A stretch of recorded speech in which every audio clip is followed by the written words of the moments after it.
Innallaha la tukhliful mi'ad. Allah moal sulaya kanu janjina tergantung hamba-hambana. Janten kade lain urang kumaha Allah, tapi Allah kumaha urang. Da Allah mah muarek sulaya kanu janjina ngan hambana anu sok laloba ingkar janjina.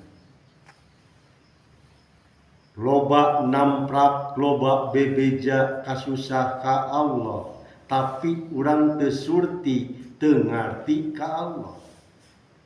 Sabab ibadahna ngan sakadar digadekeun kana pangharepan-pangharepan. Mere urang saeutik nu diharepkeun urang loba nu akhirna moal kapuluk sadayana.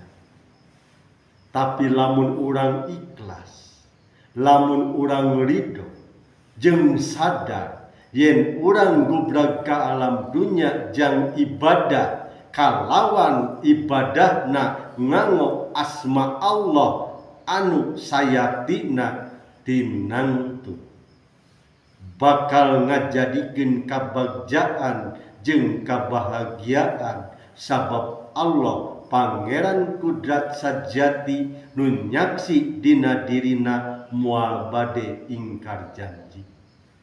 Tergantung pikiran jeung perasaan.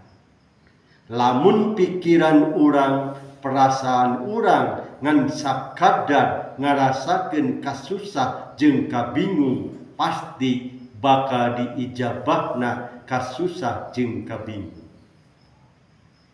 Tapi lamun pikiran urang jeung perasaan urang ngarasakeun kabahagiaan, henteu ngeluh, henteu luhlah, estuning urang tegar bahagia tinangtu alon-alon bakal kalakon kabagjaan jeung kabahagiaan bakal marengan ka urang dina lumampah ieu kahirupan. Tah kitu dulur-dulur sadayana. Janten urang lain kumaha Allah, tapi Allah kumaha urang. Sampurasun.